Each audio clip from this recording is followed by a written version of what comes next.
Hello guys, পুজো আসা মানে জামা কাপড় কেনার সাথে সাথে নিতে হবে নিজেরও একটু যত্ন। ঘড়িতে বাজে এখন 10টা 45 আর আজকে যাচ্ছি আমি চুল স্মুথনিং করাতে পাক্কা 2 বছর পরে। কারণ 2টো বছর আমি চুলটাকে একটুখানি রেস্ট দিয়েছিলাম, বলেছিলাম ভাই তোরা একটু নিজের থেকে একটু গজিয়ে উঠতো দেখি আমার মাথায়। তার জন্য প্রথমে বাড়ি থেকে বেরিয়ে ধরে নেবো বাস, কারণ আমি থাকি কল্যাণী, তার দিদির পার্লার হচ্ছে আনন্দনগরে, মানে আমাকে ধরতে হবে জাগুলি যাওয়ার বাস যেই দিকে এমস এর দিকে যায়। তো সেইখানে আনন্দনগর বলে একটা বাস স্টপেজ পড়বে, সেখানেই নামবো। সেই মার্কেটে দিদির পার্লার নাম হচ্ছে বন্দনাস মেকওভার। তো আমি যখন গেছি তখনও দিদি পার্লারে এসে পৌঁছয়নি, কারণ গতকাল রাত্রে দিদি নাকি প্রায় 1:45 পর্যন্ত সালুনে ছিল, কাজ ছিল প্রচুর। বুঝতেই পারছো পুজোর টাইম, ভিড় ভিড় ভিড়। তাও তো আমি গেছিলাম অগাস্ট মাসে, তখনও তাও খানিকটা ফাঁকা ছিল। তো প্রথমে হেয়ারটা ওয়াশ করে নিল, কারণ মাথায় ছিল আমার এক গাদা গুচ্ছে তেল।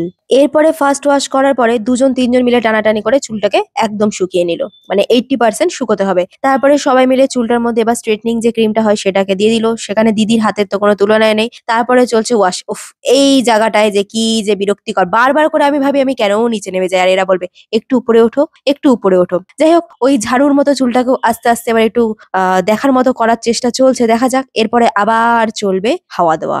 এবারে আধা বিধি শুকিয়ে গেলে চুলটাকে চিউনি দিয়ে হালকা করে ব্লো ড্রাই করে দেয়, যাতে আর কি 30 to 40% চুলটা মোটামুটি একটা স্ট্রেটনিং লুকে চলে আসে, যাতে আর কি এরপরে স্ট্রেটনার দিয়ে যখন স্ট্রেটনিং করবে তখন একটু সুবিধা হয়। আর এই যে বন্দনা দিদি, যার হাতের কাজ নিয়ে তোমাদেরকে এতক্ষণ ধরে প্রশংসা করলাম, এরপরে চলবে একদম হালকা, একদম অল্প সেকশন নিয়ে এই স্ট্রেটনারের সাহায্যে স্ট্রেটনিং করা। এইটা খুব ধৈর্যের ব্যাপার, খুবই ধৈর্যের ব্যাপার। আর তুমি যদি একটু নড়াচড়া করে ফেলেছো তাহলেই কি বাস খেয়ে যাবে ছেঁকা। প্রথমে স্ট্রেটনিং ক্রিম দিয়ে চুলটার বন্ডিংটা পুরো ভেঙে দেয়, তারপর স্ট্রেটনারের সাহায্যে স্ট্রেট করে চুলটাকে সোজা করে দেওয়া হয়। এবার এই সোজা চুলটাকে সোজাভাবে লক আর নিউট্রালাইজ করার জন্য ব্যবহার করবে নিউট্রালাইজার। আর এই পুরো গ্লেজ যে ব্যাপারটা, সেটা কিন্তু পুরোটাই প্রোডাক্ট আর যে করবে তার হাতের উপরেই ডিপেন্ড করে।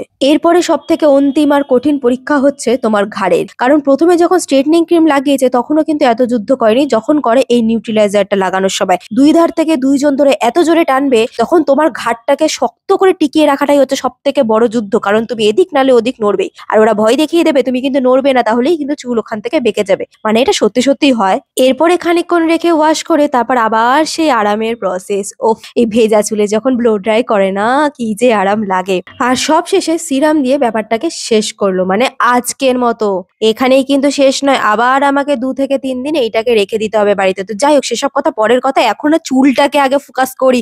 Just look at that shine, oh my god. তো ফাইনালি 3 দিন পরে ওয়াশ করে চলে আসলাম। চুলটা এতটাই সোজা হয়ে গেছে যে আমি সাইডেও করতে পারছি না। ও, তো ভাবলাম যেমন আছিস তেমনই থাক ভাই। তাহলে আজকের জন্য এইটুকুই, দেখা হচ্ছে পরের ভিডিওতে।